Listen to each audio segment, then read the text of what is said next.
Como dar entrada no divórcio amigável? Se você tem dúvidas sobre separação, fica até o final desse vídeo que eu vou te contar tudo sobre esse tema.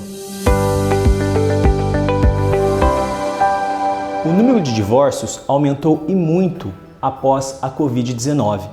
O isolamento social, o desgaste nas relações emocionais alavancaram o número de separações no Brasil. Pesquisas apontam que os números de divórcio cresceram 54% entre maio e julho de 2020. Em primeiro lugar, é importante explicar que o divórcio pode ser feito na justiça ou no cartório, em um tabelionato de notas. Se o casal não possui filhos e a mulher não está grávida, o divórcio pode ser feito no cartório.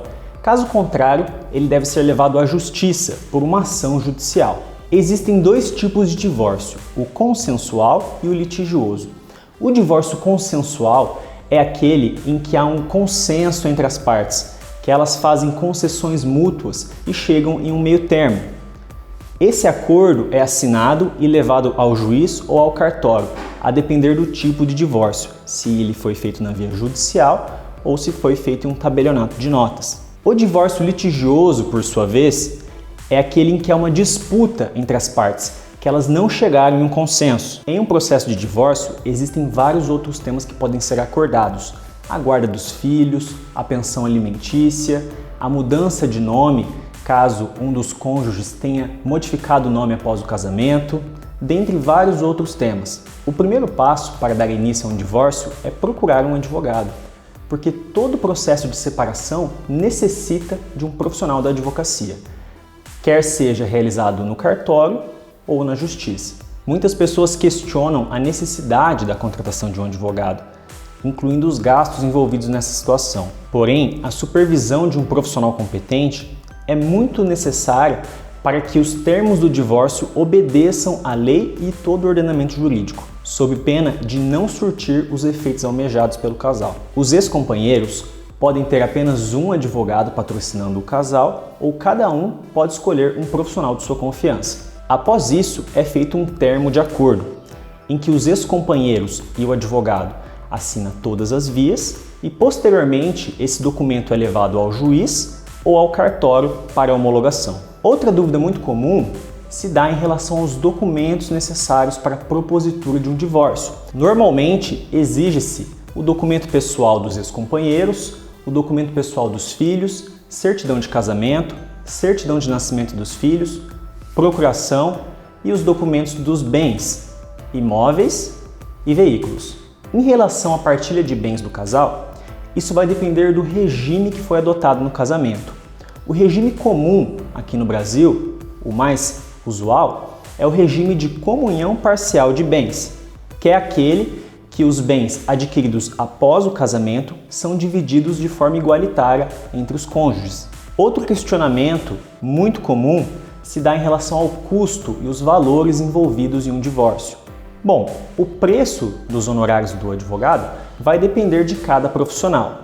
Mas apenas para ter uma base, aqui no meu estado, que é o Paraná, a OAB-PR estabelece um valor mínimo de honorários. De acordo com a última tabela da OAB, o divórcio sem bens tem um valor mínimo de R$ 3.635,90 e com bens tem um valor mínimo de R$ 5.453,86, com uma porcentagem de 10% sobre o valor da meação. 10% sobre a divisão dos bens do casal. Além dos custos de honorários advocatícios, os ex-companheiros também deverão arcar com as custas de cartório e também com questões tributárias. Se o divórcio for realizado na justiça, também existirão as custas judiciais. Lembrando que muitas pessoas poderão ter o benefício da justiça gratuita, em que ficarão isentas de custas judiciais. Normalmente, a justiça gratuita, ou seja, a isenção de custas judiciais, ela é concedida para quem tem uma renda mensal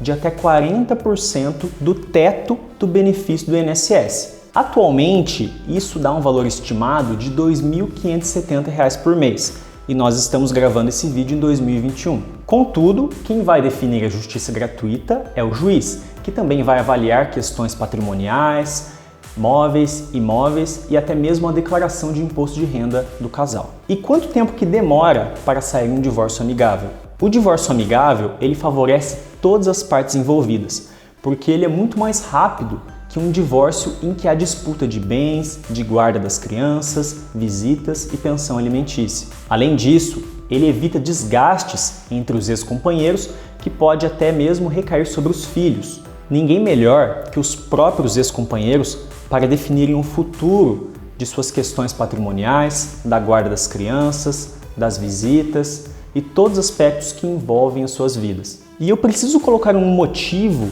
na hora de levar o meu divórcio ao juiz? Pessoal, não existe esse tipo de exigência.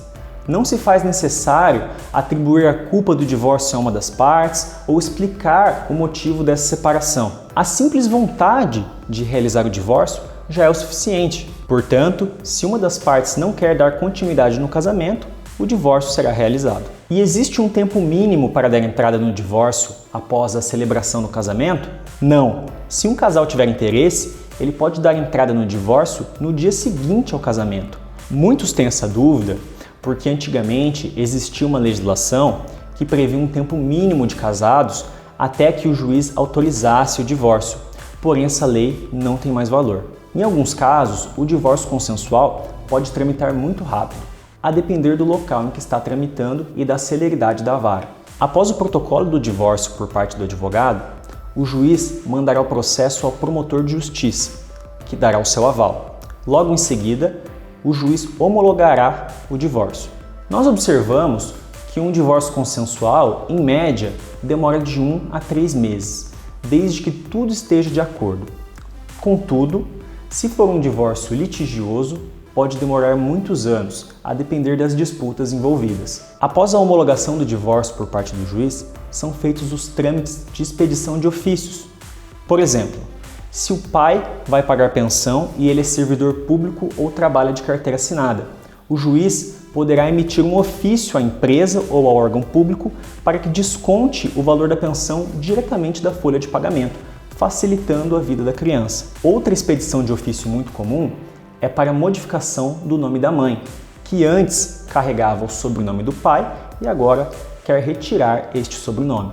Outro ponto muito importante a ser observado em um divórcio são os custos com ITCMD, ITBI e demais tributos envolvidos, principalmente quando um casal possui um patrimônio expressivo de imóveis. Porém, isso deve ser analisado em cada caso, com o seu advogado de confiança e até mesmo com um contador para avaliar a situação. E o divórcio pode ser feito 100% online?